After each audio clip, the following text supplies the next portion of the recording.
Ladies and gentlemen, please clap and cheer, endangering life and limb and the lives and limbs of those around you, as you welcome to the stage a man who sounds suspiciously like this, Alex Watts.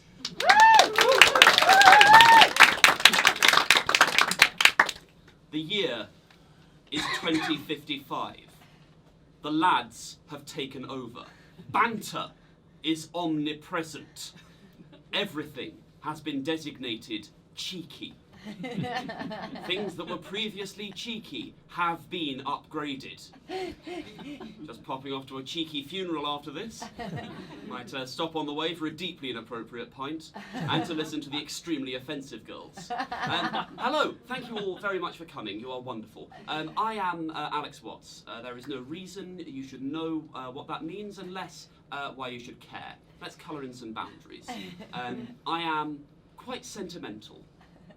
Easily bored, often concerned, rarely helpful, and at 6'2", about the shortest that a tall person can be. Yes, in this as in so much else, something of a disappointment.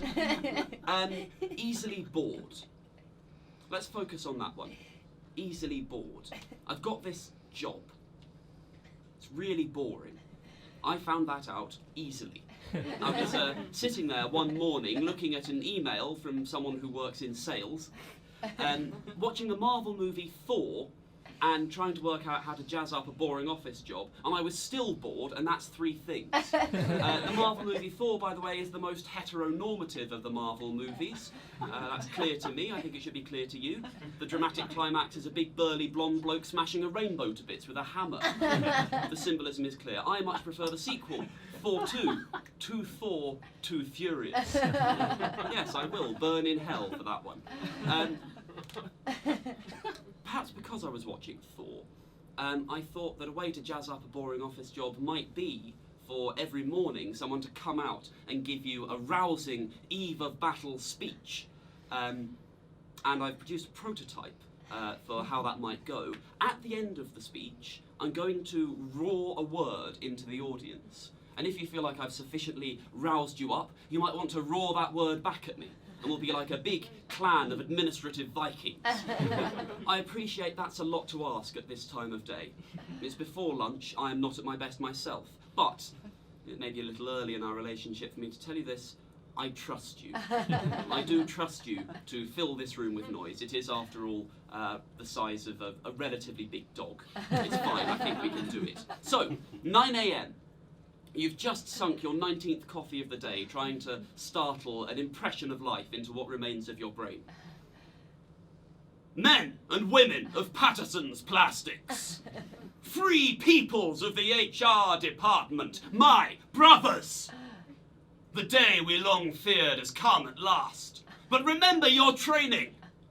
Whatever comes out of those computer screens, we stand a better chance if we undermine each other with passive-aggressive emails. This day is called the end of the holiday calendar 2015. And he that shall live this day and come safe home will yearly on the vigil feast his neighbours. Then will he say, I'm terribly sorry, you should have booked it weeks ago. There is nothing I can do for you at this stage. Be brave! Be brave, be petty and obstructive. For how can man die better than facing fearful odds for the ashes of his fathers and the correct administration of the leave request process? And remember, if we succeed, nobody will notice. And if we fail, nobody will care! Admin! The show will not proceed until we do this. Admin! Admin! Come on, we can do better than this. Admin! Admin! All together. Admin! Thank you. We're now bound in blood as the warriors of Clan Thundergraph. Marvellous, I really enjoyed that. You may not have done, but I don't care. Obviously, that's not a good solution to being bored at work. For one thing, it's impractical to suggest that someone writes a freshly rousing speech every morning to deliver to you. The second reason is, of course, that it's stupid. So I needed another solution. I needed something to bounce to when my attention bounced off the 14th spreadsheet of the day like a kitten off a particularly robust jelly. What I settled on was writing stories. Very short stories, so I'd have a creative project to bounce away to, complete, and then I could return to work, refreshed, reinvigorated, and ready to go. That was the plan. Didn't really work, but I have accidentally written an Edinburgh show, so yeah, I guess. The first one is called Afterlife. When William Shakespeare died, he did not do so in the sure and certain hope of life everlasting. Not that he wasn't devout, and indeed devout in times when that was a challenge, even on the best of days. But he had written far too many maybes to ever be entirely sure and certain about anything. He had lived a life of stories, and knew that while a good one might endure, it could not necessarily be trusted. He reached out for a forbidden rosary, but there was no comfort to be had there. His last breath fluttered out, and William Shakespeare went to his hereafter. Bastard! Whatever he'd been expecting, this was not it. Bastard! Shakespeare's face hit the pavement. It was cold and wet, but he still enjoyed it as a moment of peace before the kicking started. Was this what heaven was like, he wondered? He'd never imagined heaven would have rain-slicked pavements, but then that's not exactly how he'd thought of hell either. More traditionally infernal was the hook-nosed, slightly stooped northern bloke who had, before Shakespeare had had much of a chance to pull himself together and deal with the fact that he'd passed beyond, tackled him violently to the ground and started working him over with a really quite disturbing thoroughness. Bastard! Shouted the man again, really getting into a rhythm with William's solar plexus. He was slim, though clearly powerful, and was obviously having the time of his life. Well, death. Shakespeare had a lot to be getting used to. In a brief break between kickings, he gasped, "Who are you?" "Who am I? Kick. I, Kick, am, Kick, Richard, Kick, of, Kick, sodding, Kick, York!" That seemed to exhaust him a bit, and he took a break. Shakespeare wheezed for a while and said, "Oh, so why are you beating me up?" Richard III blew out a long breath and sank down next to Shakespeare. "You ruined me. My family won't look at me. The other kings won't let me join their little club, bunch of ponces. It's not my fault. I didn't change history. I just wrote a play. You changed my story. One thing this place gives you is perspective. And perspective shows me that for the rest of time, I am an evil, child-murdering cripple. I wasn't a bad king. I just didn't win. History made me a loser. It took a playwright to make me a monster." Shakespeare's mind span in a very writerly way. So, they still know the plays? All through history? "Yes, you've blackened my name to the last syllable of recorded time." Tell me, Your Majesty, do you know much about, say, for example, Henry II? "Not especially. Is that relevant?" "Well, do you think they'll still be talking about him in 1,000 years? A slow smile broke over Richard's beaky face. "Will, we seem to have got off on the wrong foot. Come with me. There's a place round the corner you can really get a sack booked worth drinking." End of story 1. Oh, thank you, yes. Encourage that. I thrive on your applause, mostly because I have no money for food. Rudyard Kipling was an enormously successful author, and perhaps best known for his Just So stories.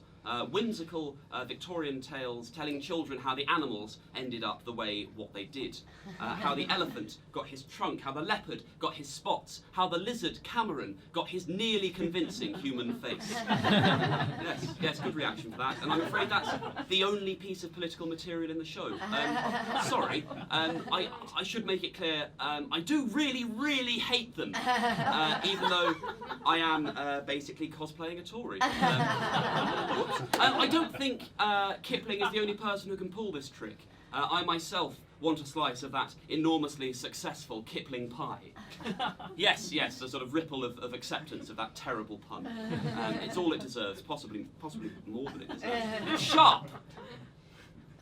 He considered himself to be unfairly stereotyped. True, he was fuzzy, black and yellow striped. True, he buzzed like his siblings. But he did not bumble. He moved with an enviable clarity of purpose, like a fat, winged arrow. Estranged from his colleagues by his un-bee-like sense of volition, he had to fend for himself. He lost weight. His fur was plastered flat against his skin by the rain. Alone, he grew bitter, and his bitterness was concentrated in his broken glass sting. And that, oh dear and best beloved, is how the wasp got his bloody horrible attitude. Thank you. Thank you very much. That's good. It covers the drinking water time. I have a slight cold. I am frankly a wreck, and you all may feel much more ill after you leave the show, for which I apologise. But it's nice to have stuff in common, isn't it? Boredom. I wrote this on a particularly boring Thursday morning. It is semi-autobiographical. It's called 20,000 Leagues Under the Office. Semi-autobiographical. When I arrived at work that morning, my boss shouted at me from across the room. "Damn it, Watts, get your ass into my office!" "You don't have an office," I said. It's open plan." "Are you disrespecting a superior officer, Watts?" She turned red. "Don't give me an excuse to punch you straight in your limey goddamn face. I've always wanted one."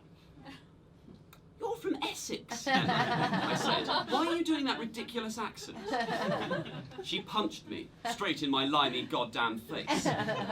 I woke up in a meeting room, tied to a chair. An email was projected against one wall. Emma was chewing an unlit cigar and wearing a general's uniform. The email read, "Dear sir, sorry for the delay of reply. We're currently experiencing a large backlog of customer queries. How can I help?" "You see the goddamn problem, Watts? No punctuation. We've run out. The wells are dry." "Well, that's not my fault, Emma." She glared at me and gestured to her 4 general stars, admiral's hat, and NASA spacesuit. Sir?" I said, which seemed to help a bit. "Our punctuation is mined from a site deep beneath this office. We need to get a man down there and find out what's wrong. You are that man." I protested, but with a sinking feeling, I felt like I was sinking. The chair was a lift, and Emma saluted as I disappeared through the floor. At the bottom of the shaft, the lift tipped me out into a maze of twisty little passages, all alike. The tunnel sloped sharply down, but after about a mile of crawling, I could see light. I fell bravely down a sharp incline, and an underground dawn broke over me. Before me stretched a bright expanse of sunlit tropical forest, deep beneath the earth. This was where the punctuation came from. I could see semicolons swinging from the branches of trees, ellipses sliding through the undergrowth. Full stops, stalking and pouncing on large, slow-moving clauses. This wasn't a mine, this was a paradise. End of part 1. Yes, it's a serial to provide the illusion of structure. Thank you. It's talking of structure, a few notes on the format of the show. This is indeed a stand-up comedy show. Despite the readings, despite the lack of a microphone, it is a stand-up show because I am a stand-up comedian. Dad!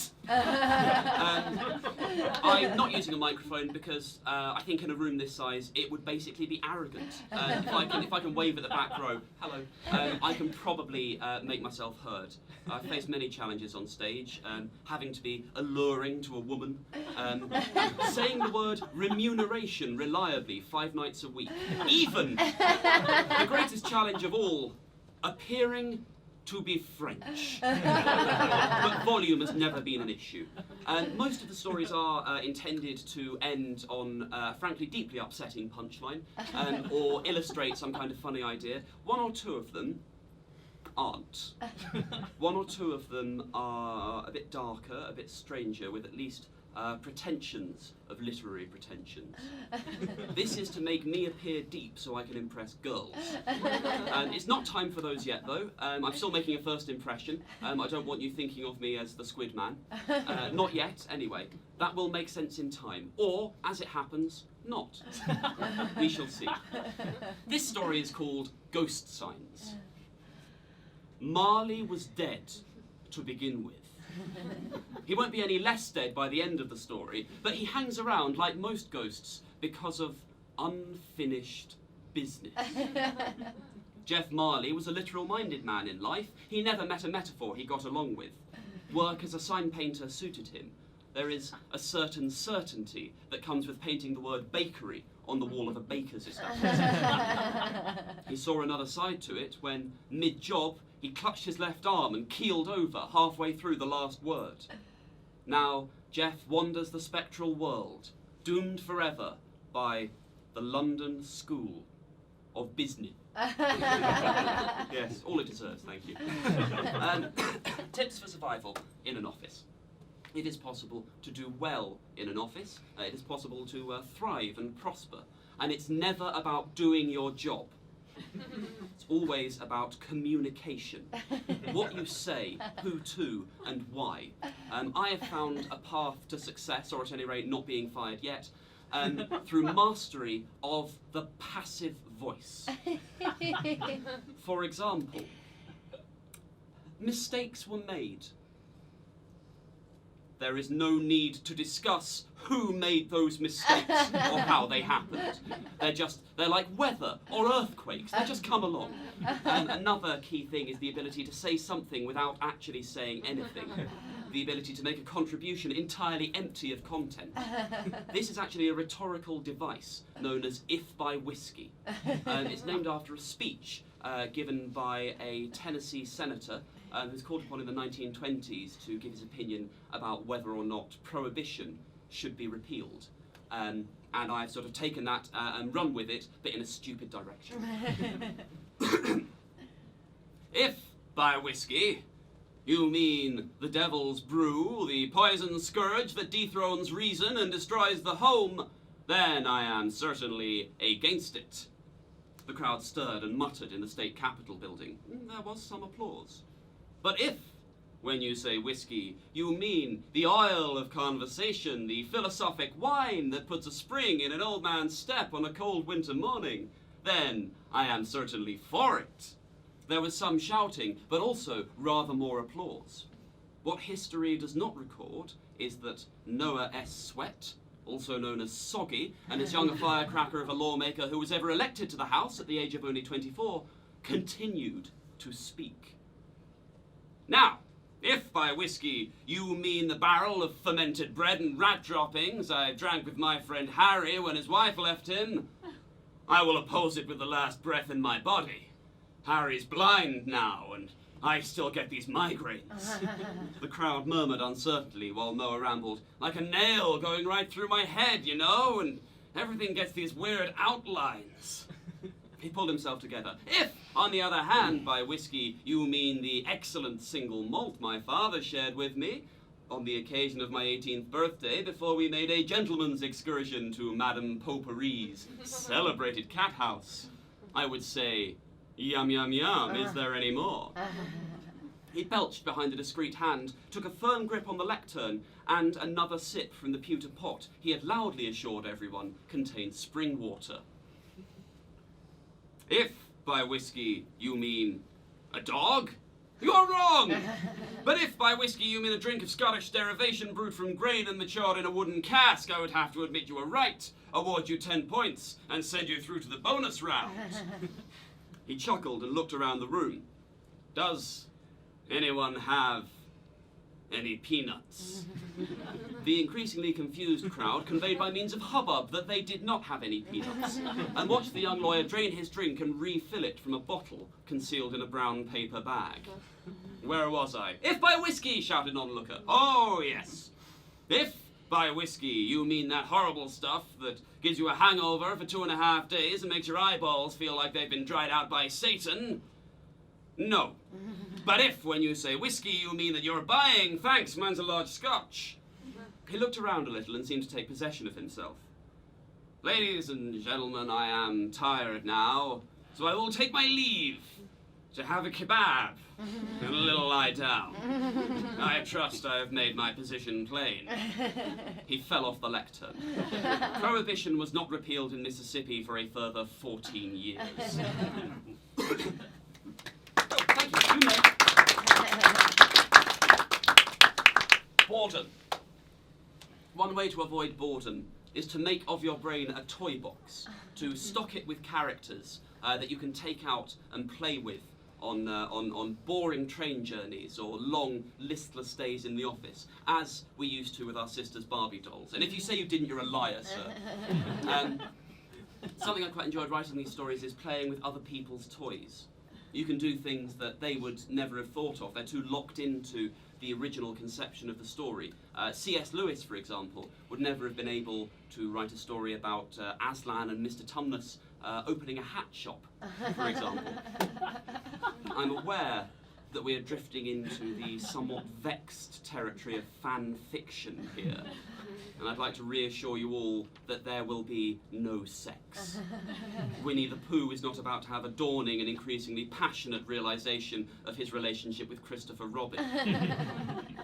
Oh, Pooh, lick out my honey jar. No, we're not doing that. Instead, we're doing a trilogy of 3 stories where I've been playing with other people's toys. The first one is called The End, inappropriately. In the heart of the caldera, amid the boiling mud, a squat and dirty dome. In the heart of the dome sits the villain, spider-like, all anticipation and steepled fingers. Mr. Bond, I've been expecting you. But it isn't Bond. It's a guard in a boiler suit, the lowest of the low. No, sir, not today. We caught him at the perimeter, glowing with pride. He's dead. I shot him myself. You did what? Next story. Point of view.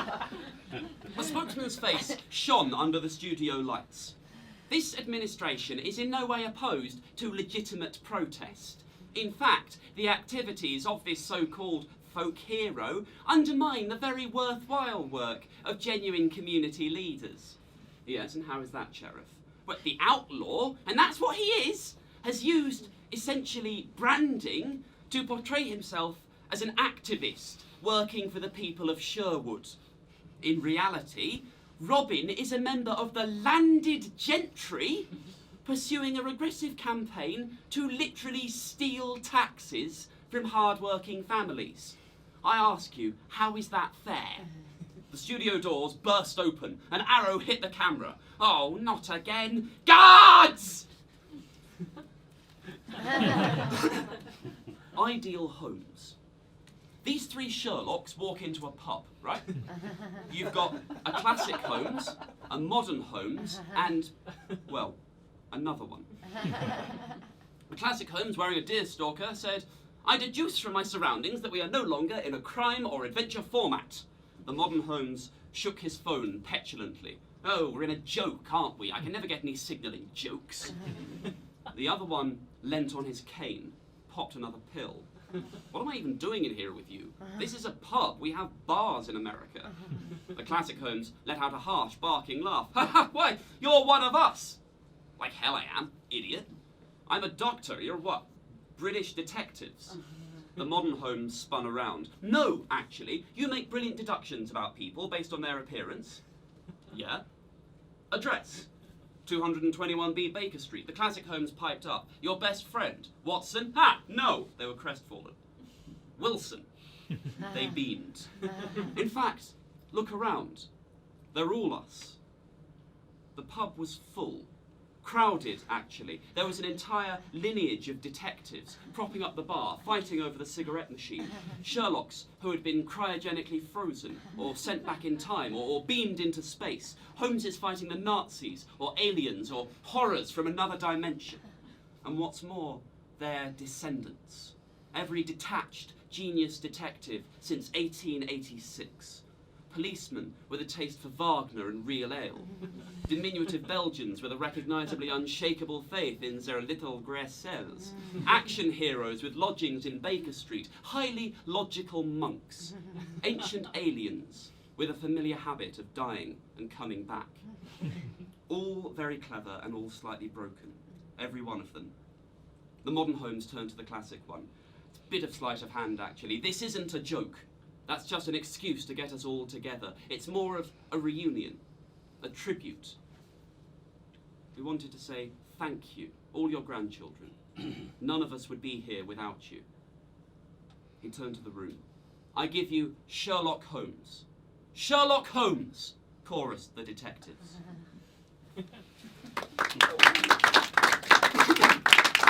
Sherlock Holmes, as you may be able to tell, is a subject that's very dear to my heart. I wrote my dissertation on Sherlock Holmes, a dissertation being an extended piece of writing at the end of a degree course to prove that all that education in some way worked. I can't honestly claim it did in my case, but I did have to read an awful lot of literary criticism, and I apologise to the younger ears in the audience when I tell you that was total bullshit. Sorry, mums and dads, but I won't be silenced. One of the books I read was called Arthur Conan Doyle and the Meaning of Masculinity. It's by a lady called Diana Barsham. This is a real book, you can go and look it up. And in it, she says that when Sherlock Holmes dies, which, to be fair to her, he does, by falling over the Reichenbach Falls, it represents him not just solving the male, masculine world of crime, planned by men and done to men for the benefit of men, but also reaching some kind of accommodation with the more nebulous world of female mysteries. And you can tell this because the Reichenbach Falls represents a giant vagina. And you can tell that it represents a giant vagina because of the way Arthur Conan Doyle describes it. Well, this is how Arthur Conan Doyle describes the Reichenbach Falls. And I would just like you to listen up and sort of judge for yourselves if this sounds like any vagina that you have ever known or owned or met at a party. I don't know, I don't really go to those parties. It is indeed a fearful place. The torrent, swollen by melting snow, plunges into a tremendous abyss from which the spray rolls up like smoke from a burning house. The shaft into which the river hurls itself is an immense chasm lined with glistening, coal-black rock. Well, I would hesitate to describe myself as an expert in the vagina. I feel that would be arrogant. I am, at my best, an enthusiastic amateur. But I do believe that if yours is lined with glistening, coal-black rock, you probably ought to see a gynecologist. Or a geologist. You know, some kind of specialist, anyway. Before I was bored by an office, I was infuriated by a bookshop. Bookshops are not places that love books, that's libraries. Bookshops are places that when you walk in the door, you are put in a box which is filled with advertising until you crack and buy something you don't really want or need. It's inevitable, it's a fact of life. And I think that if this continues, within 10, 15 years, there will only be 2 books left. The book that is the book for men, and the book that is the book for women. But because I am ever the optimist, ever the entrepreneur, and eternally bored, I have written advertising blurbs for those 2 books, so that when the world does end in a meaningless, damp fart of mediocrity, I will at least stand to profit by it, which is fine, apparently. So, we have more children in the audience than I would anticipate. And really, I can only apologise, because this is going to get pretty heavy. Mums and dads, like, they have heard it in the playground. But if not, consider this education. Okay, here we go. that is the right. No, I'm going to do it. That is the book for men. Jeez, brace yourselves. Too much of a man for any of those bleeding heart sausage fests. Jack thought he'd retired to a punching farm on the south coast. But no, he gets a call from his old American comrade-in-arms, Apollo Pie. Someone's kidnapped the president's balls, Jack. Without them, he'll never have the sheer sack he needs to out-tussle the French. It's all Jack needs to hear. He swims to Iraq with immediate effect. He doesn't start a pack, sir. He's not a girl. He punches the truth from the face of a dissident Republican guard. It's as he feared. The balls of America are being held in a secure facility by the elite terrorist gunmen, the swarthy foreigners. Led by an American to try and make this appear less racist, but in reality actually making it even more so if you stop to think about it. Will Jack be able to save the day? Yes, of course he will. He'll save the day by fighting proper hard. With his fists, a knife, a gun, some kind of vehicle. He'll seduce someone in a sexually hateful manner. Don't worry, sir. She will play no further role in the plot. Jack Flagstaff, agent of Shag. $7.99. Pow!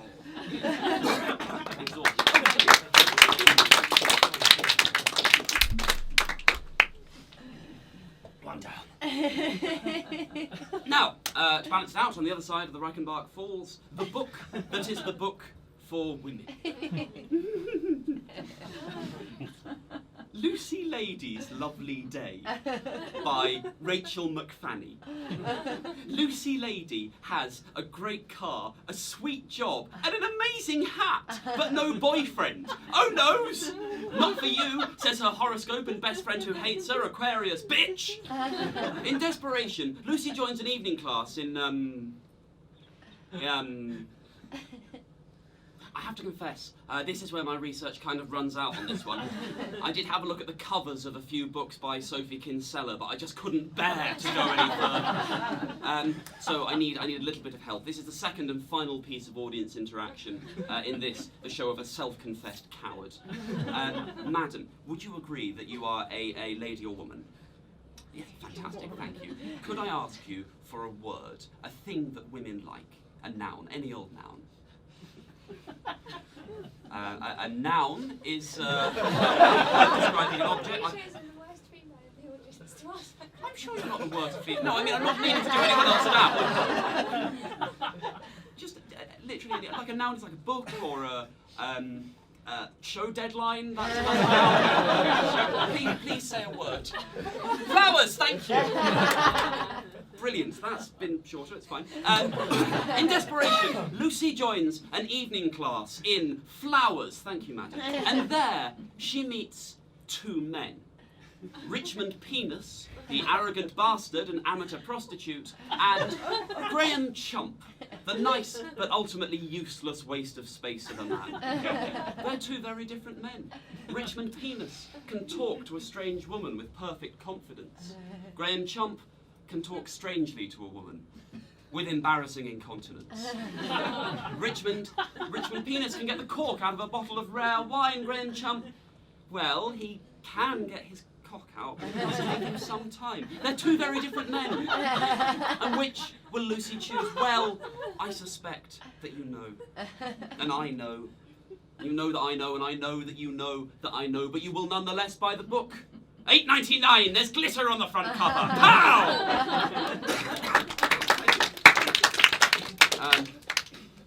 I don't know if that applause is actually for the material or because you're clapping a man who is clearly dying.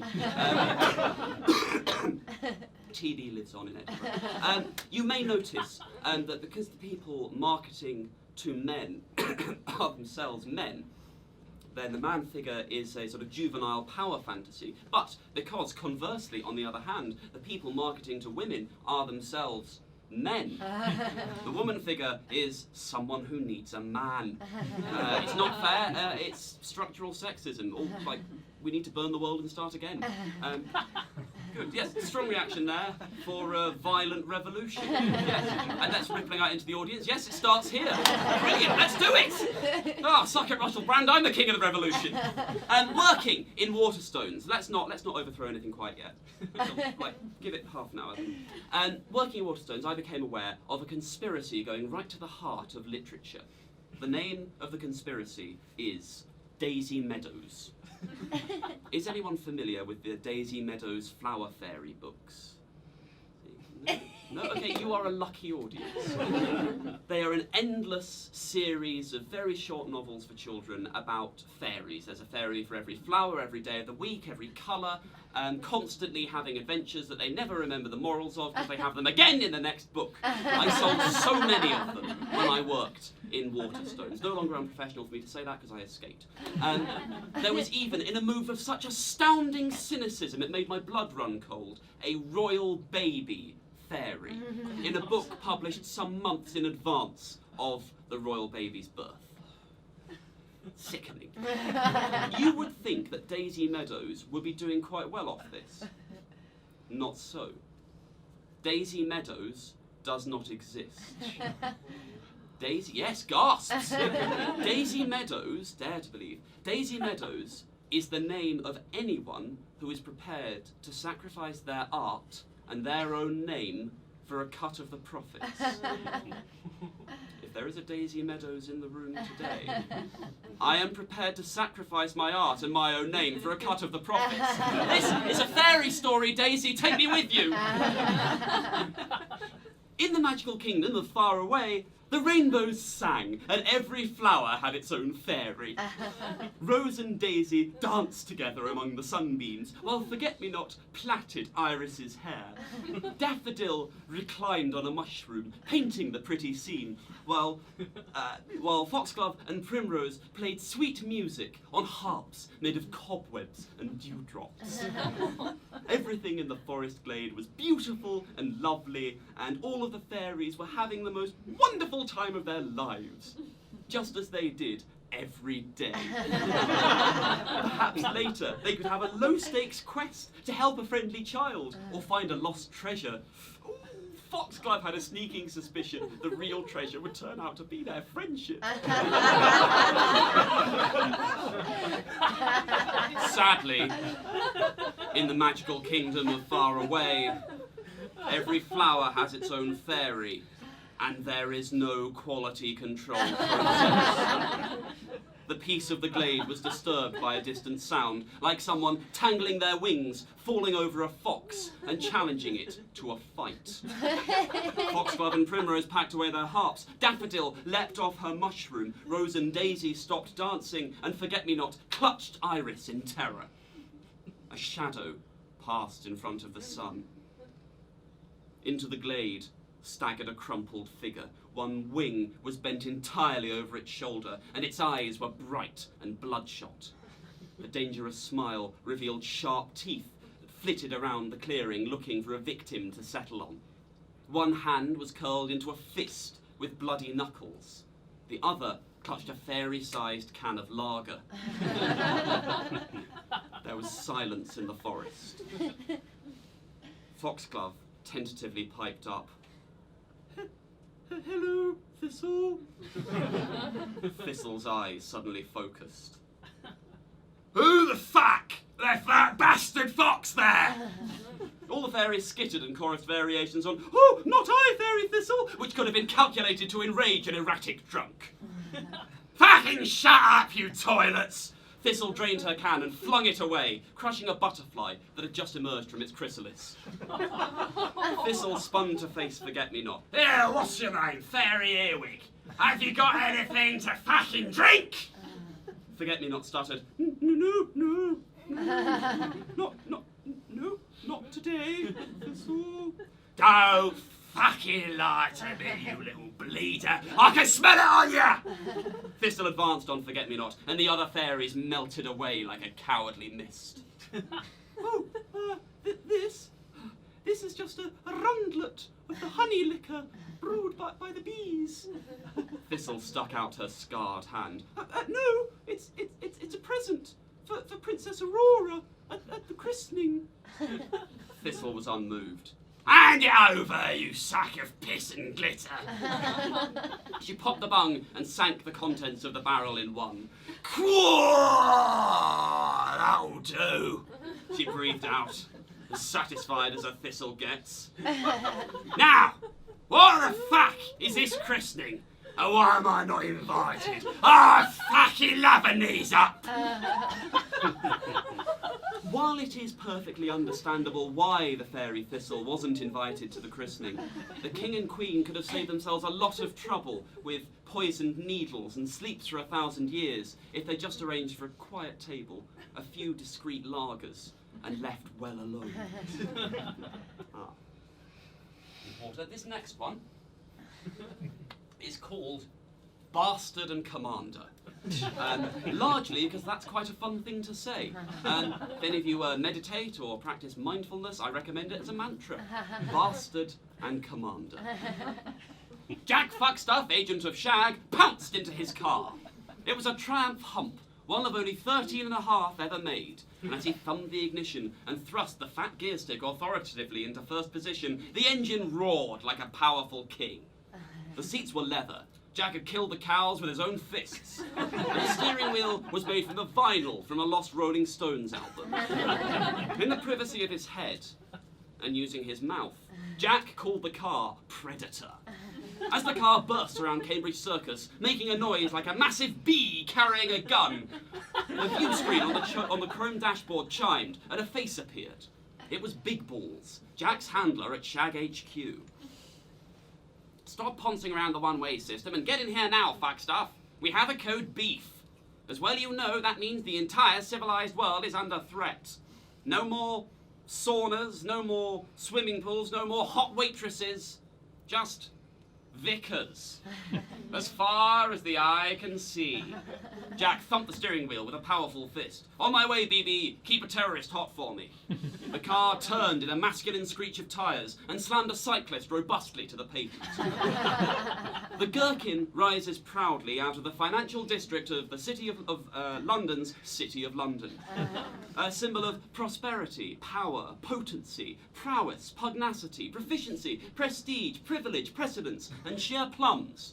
Jack liked the heft of the place, the fat curves of the building shaft and the confidence of the gleaming tip. He felt oddly drawn to it, and sometimes dreamt about it all night. The corporate angels of the financial world passed in and out of the lifts in a blur of cash, but Jack slipped past them to the gents' toilets on the ground floor. He nodded approvingly at the man symbol on the toilet door, walked to a particular cubicle, and muttered his password. Football! With a solid clank, the cubicle began to sink into the ground. The lift arrived, and Jack stood before a thick security door. It scanned his iris, took a DNA sample, and his fingerprints. Then an electronic voice spoke from a grill in the wall. Please confirm security word. Wrestling. You are Jack Fuckstuff, agent of Shag. Your security image is robot. Your security flavour is shepherd's pie. Your security size is massive. You are secure in your masculinity. Please enter. Jack strode through the security door into the headquarters of Shag. The seats were leather. The walls were padded with leather. The gleaming computer banks were upholstered with leather. On the floors were leather carpets. Jack took off his Barney's original leather jacket and threw it over a chair, losing it immediately. Other titles in the series include, of course, Bastard's Dozen, Thunderballs, and the prequel title, Oscar Aces Wild in The Bad Lad of Reading Jail. Yes, that's a really good reaction for an obscure joke about Victorian poetry. I like you. You may be my favourite, madam, so far. But I am nothing if not capricious, and that title can be passed on. There's still everything to play for. I think it's quite clear from that I am somewhat obsessed with this sort of overcooked notion of masculinity that's very much in the air at the moment. Possibly unhealthily obsessed. I think the only reason I can think of for that is that I see myself as a very different kind of man, a long way down the scale from the alpha male who's like up here at the top with his shirt off. But I am an unrepentant, artsy-fartsy whoopsie of a man, frankly. And it is an article of faith for me that in order to do what I want to do, to be what I want to be, to write and perform and be this kind of man, that's what you have to be. You can't just stand on a stage, you have to flounce across it. And obviously, that's not true. I am as guilty of stereotyping as the next man, and the next man is a misogynist. Some of our most renowned authors have been barrel-chested, two-fisted men of men. Think of Ernest Hemingway, for example. There was a raucous son of a bitch who'd kill 6 endangered animals before breakfast, for breakfast. Ernest Hemingway is the man I have to take out to ensure my symbolic survival. And I've devised an arena in which I can do this. One of Hemingway's proudest achievements was writing a 6-word story. Anyone familiar with that? Yes, good. Well done. Oh, you're brilliant, you are. New favourite. So it's a story written in 6 words intended to affect you emotionally, and he wrote it on the back of a napkin in a bar, because that's the kind of son of a bitch he was. Probably a woman in there taking her top off and everything. Hemingway's story goes like this. For sale, baby shoes, never worn. That's good. I'm not knocking that. That is deeply affecting. It's told with enormous economy of language. It's excellent. I can take him. I can do it with one hand tied behind my back, because I can do it in 5. This is a sidequel to Hemingway's story, much like The Lion King 1.5, starring Timon and Pumbaa, and perhaps just as worthy of your contempt. Here we go. Me versus Hemingway for the future of literature in 5 words. For sale, baby, no shoes. Thank you, ladies and gentlemen. I'm taking that as a victory. Whoopsies, get to flounce another day. I do feel like after that, I have made enough of an impression on you that I can start to move into a slightly darker area. Stories not necessarily intended to make you laugh. Stories intended to make me look dark and interesting, like those vampires you get in modern books. Ladies. So I've sandwiched them between some of my more stupid stories to create either a sense of balance or some really difficult to negotiate emotional handbrake turns. We'll see. The first one is called Reliquary. I just didn't expect the Albert Hall would have a secret vault under it. No, well, it's only your first day. Let this scanner read your iris, would you? The doors were ancient and heavy, and they ground dust from the ceiling as they wrenched open. What do you keep in here? Well, it's like the Da Vinci Code. Ancient secrets hidden in works of art. Like that, but not paintings. This is in a song. Colonel Bogey. I hummed under my breath as we entered the vault. Hitler has only got one. The other is in the Alba. Oh!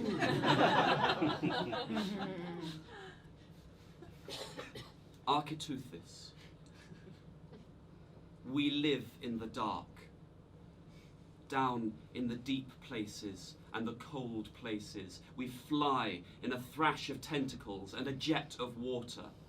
We push through the cold, snaring food, breaking the smaller ones in our beaks. We are sharpness. We are strength. We live in the dark. Down here, the pressure and the cold make the sea like metal and stone, and still we fly. We are the lords of this realm that would crush your pink skin and funny bones. And for the others, it is enough. We live in the dark, and there is no light. Sometimes there is the muted glow from the chimneys and cracks in the rock, but the heat is not friendly, and there is no comfort to be had there. For the others, the dark is enough, but not for me. I cannot swim in the cold any longer. I would not be a god of darkness. I do not know what is above. I do not know if the cold iron sea will rise forever, or if I can dare to hope as I climb. But climb I must, and I will knot my tentacles and pray that I am climbing to the light. I crunch through the shell of my final meal, turn my mantle to the rocks, and jet up. Long fathoms pass without incident.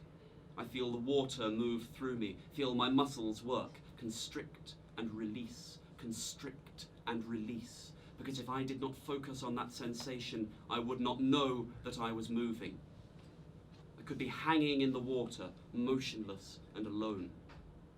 I could be in hell. After a brief eternity, I found a change in the world, a fracture in the unrelenting blackness, a new colour, and the colour was grey. I was elated. I knotted and stretched my tentacles, strained my mantle, spread a jet stream of ink behind me as I roared up. There was light. There could be change. I could not guess what I would find in the above. Beings like me, or something utterly strange, as alien to me as I would be to them. But without fear, I rose.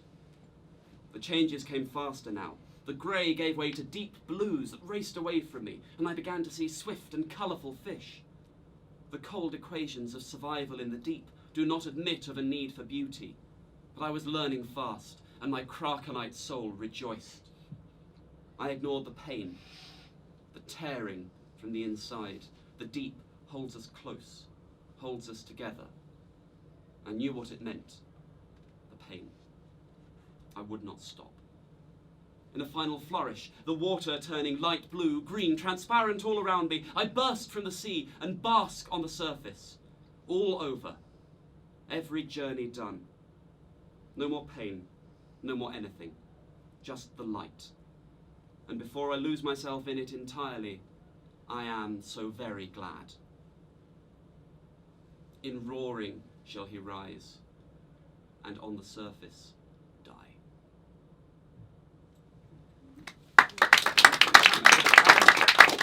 Perilously close to spoken word, wasn't it? Let's move on. This is called Ready. The vessel was ready. All those nights in crypts, creeping out of the morgue, concealing his harvest under his coat. Dark work, but worth it for this. A body, perfect and inviolate, waiting only for him to bestow the spark of life. The elixir was prepared. Electricity thrilled him as he applied it and stood back to watch his creation deliver itself. The hand twitched. A first breath fluttered out through the mouth. The eyes opened. It stood. It walked. It was hideous. Victor recoiled from his creation as it shambled towards him, naked and asking piteously, "Father, am I beach ready?" Thank you. And I've just noticed a dreadful mistake. Live performance, ladies and gentlemen, stuff goes wrong. Do you remember the illusion of structure that I referred to earlier when I introduced that serial? I turned over 2 pages at once. Didn't do part 2. Part 3 is coming up, but will mean nothing to you. So I'm going to do them both very quickly at the same time. And the illusion of structure will be maintained. We can do this. Where is it? It's fine. No, just bear with me. Bear with me. It's all fine. It's all fine. Trust me. I trust you. Brilliant. 20,000 Leagues Under the Office, Part 2. I strolled along the banks of a river, looking for the source of the underground sun and listening to the soft sound of umlauts splashing into the water. Plurp, plurp. Alerted by a sudden raucous noise, I hid behind a tree as a group of Oxford commas cruised past in a punt, torying loudly and shooting at wild ampersands. Footnote. Tory. Verb. to roar despicably in a waistcoat. I was glad I hid, as I soon heard feet on the path behind me. A group of soldiers marched past, armed to the teeth, and driving a ragged herd of full stops.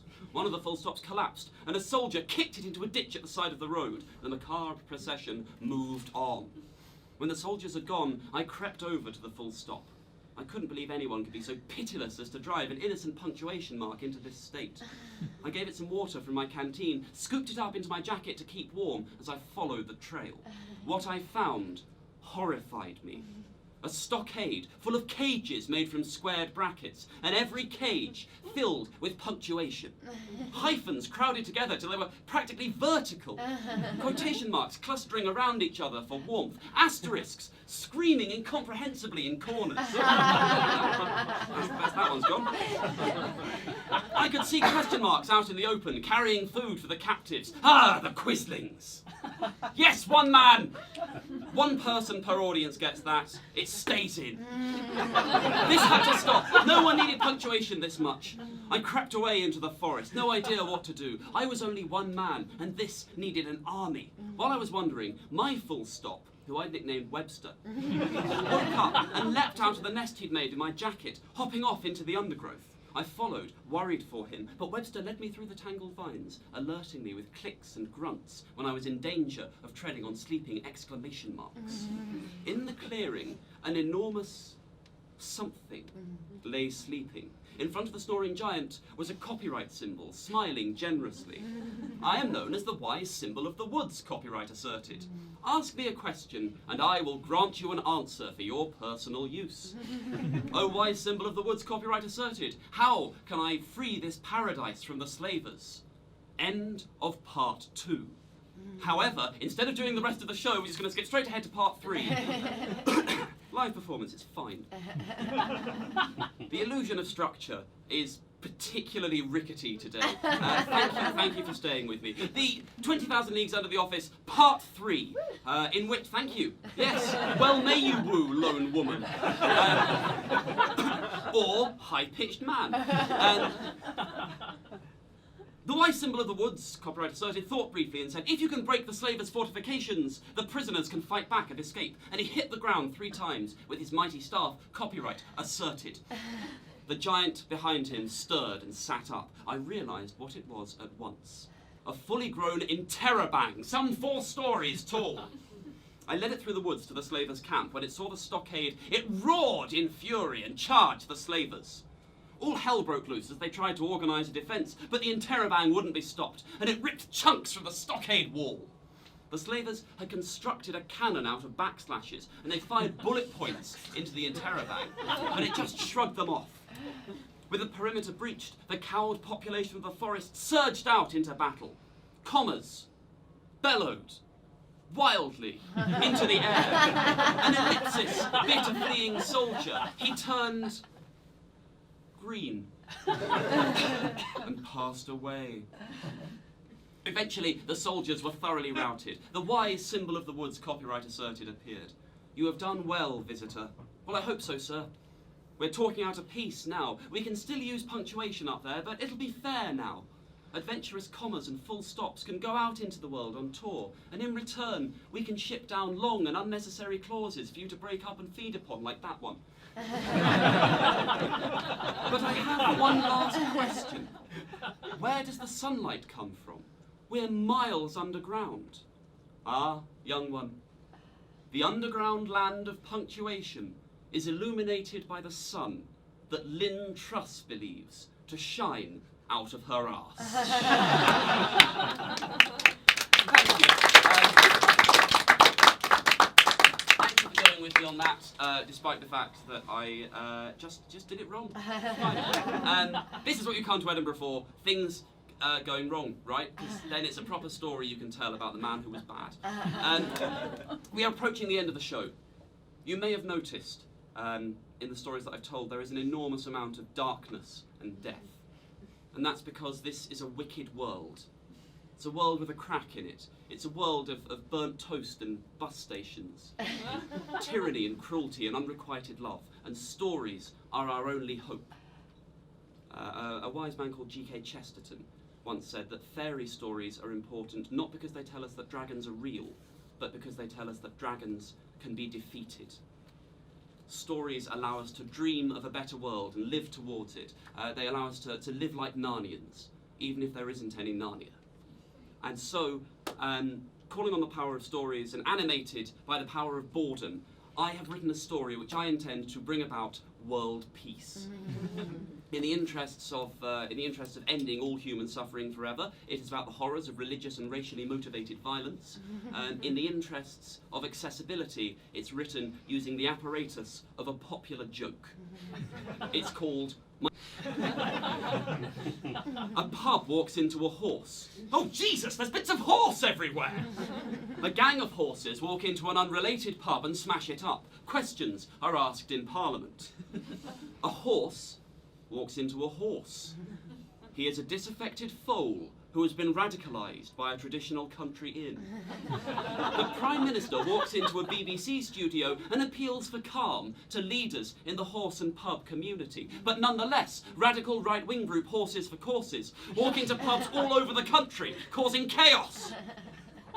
Pubs stop walking into businesses run by horses and the economy suffers. To protest the slowdown, thousands of horses walk into Trafalgar Square and riot. Hundreds are killed. A group of foals in newly opened bars walk into a community centre and stage a production of West Side Story that really strikes a chord with the audience. An Englishman, an Irishman and a Scotsman walk into a pub. They're taken captive by a maddened horse who lost her family in the riots. Due to an administrative error, the Campaign for Real Ale firebombs a pub called the Coach and Horses. A horse walks into a pub, ignoring the drilling. The barman says, "Why the long face?" The horse says, "Because of the many years of violence and bloodshed between our two peoples. And for what? For what? They embrace." Thank you, ladies and gentlemen. We're nearly there. We're nearly at the end. I just want to say at this point, thank you so much for coming. You've been a warm, kind, if I may say so, overtly beautiful audience. If you've enjoyed the show, please do tell your friends. I mean, frankly, tell your enemies. I keep a broad church. You can review the show on the edfringe.com website. You can tweet about the show. I'm on Twitter as @AlexWattsESQ for Esquire. Because I was a bit of a tit when I joined Twitter. I'm sorry. You can, if you see me out and about in Edinburgh, you can just like stuff handfuls of £5 notes into my pocket. That's allowed. But before I let you go, you may have noticed, if you've been keeping score at home, I've told you 24 stories today. And in order to prevent you asserting your consumer rights and claiming a refund, I need to round it up to 25. This I can do, attempting to repair the illusion of structure which I've so imperiled, in such a way that brings the show full circle. It makes of it a Mobius loop from which you can escape through that door, but I never can. And it goes like this. In the wake of the war between the horses and the pubs, traditional joke formats fell out of favour. They were seen as in bad taste, not politically correct, and quite rightly so. So much blood had been spilt. But that meant that all that was left to us was banter. The year is 2055. The lads have taken over and banter is omnipresent. The end, ladies and gentlemen, the end. Thank you.